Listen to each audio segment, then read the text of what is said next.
এগুলোকে আঞ্চলিক ভাষায় মৌলবি আলু বলে। এগুলো মাছ মাংস দুটো সঙ্গেই মিশিয়ে রান্না করে খেলে বেশ মজা লাগে।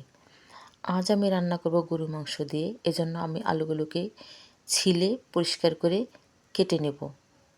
এরপর আমি মাংসগুলোকেও সুন্দরভাবে কেটে নেব। আমি এতগুলো মাংস আলুতে দেব না, আমি কিছু মাংস এমনি রান্না করব এবং কিছু মাংস এই মৌলবি আলু দিয়ে রান্না করব। মাংসগুলোকে আমি কেটে বেছে ধুয়ে পরিষ্কার করে নেব। তার আগে আমি চুলোতে ভাত বসিয়ে দিয়েছি, অন্য পাশের চুলোতে একটি কড়াই বসিয়ে দিয়েছি। আমি আগেই কাঁচামরিচ পেঁয়াজ রসুন এগুলো কেটে রেখেছি। এবার আমি কড়াইতে তেল দিয়ে দেব এবং আগে থেকে কেটে রাখা কাঁচামরিচ পেঁয়াজ রসুন দিয়ে দেব।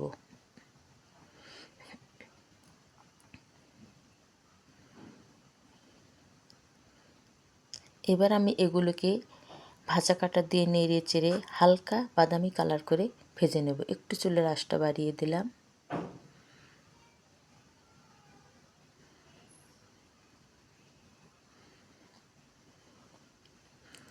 এবার আমি দুটো তেজপাতা, দু টুকরো দারচিনি এবং সাদা এলাচ 3-4টে এবং একটি কালো এলাচ দিয়ে দিলাম। আমি কিছু গোটা রসুনও দিয়ে দিলাম। এতে করে তরকারির স্বাদ এবং তরকারির যে একটা ফ্লেভার সেটি খুব সুন্দর হয়। মশলাটা হালকা ব্রাউন কালার হয়ে এসেছে। এবার আমি সামান্য পরিমাণ পানি দিয়ে দেব।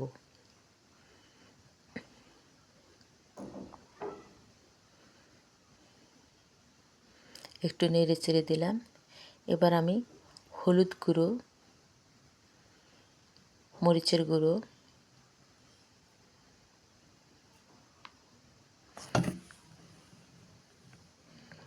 ধনে গুঁড়ো,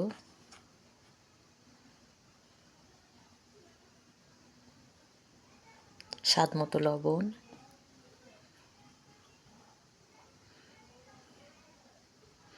জিরে বাটা এবং আদা বাটা দিয়ে দেব। দিয়ে মশলাটাকে ভালোভাবে নেড়ে চেড়ে কষিয়ে নেব। আমি আগেই মৌলবি আলু এবং মাংস কেটে বেছে ধুয়ে পরিষ্কার করে রেখেছি।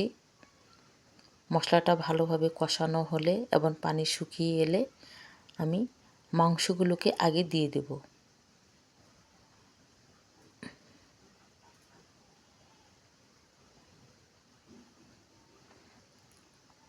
এবার আমি মাংসগুলোকে একটু কষিয়ে নেব।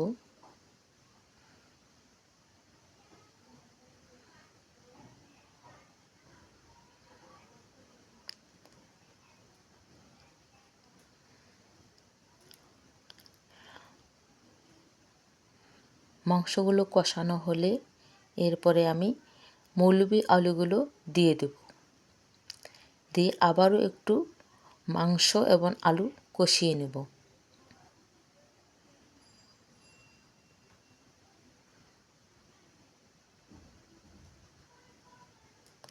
আমি আলু এবং মাংস ভালোভাবে কষিয়ে নেব। এজন্য ভাজা কাঁটা দিয়ে বারবার নেড়ে চেড়ে দেবো যাতে পুড়ে বা লেগে না যায়।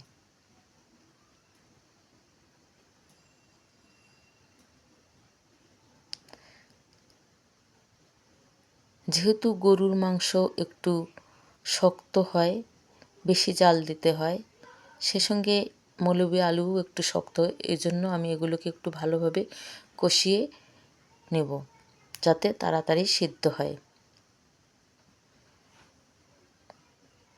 মাংসটা প্রায় কষানো হয়ে এসেছে। এবার আমি পরিমাণ মতো পানি দিয়ে দেব।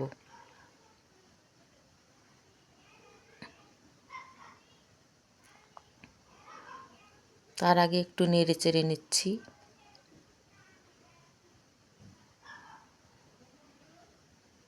দিয়ে দিলাম পরিমাণ মতো পানি যাতে মাংস এবং আলু ভালোভাবে সিদ্ধ হয়ে একটু ঝোল থাকে।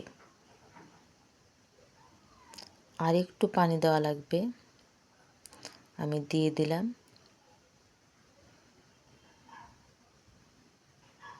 এবার ভালোভাবে ভাজা কাঁটা দিয়ে নেড়ে চেড়ে দিলাম।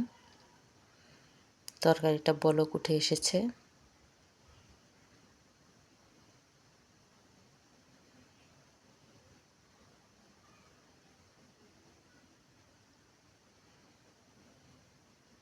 তরকারিটা আরও একটু ঝোল কমে আসলে আমি নামিয়ে নেব।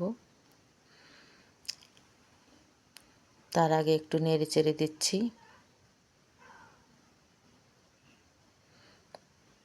তরকারিটা প্রায় হয়ে এসেছে, এবার আমি নামিয়ে নিচ্ছি। যাদের গরু মাংসতে অ্যালার্জি তাদের না খাওয়াই উত্তম।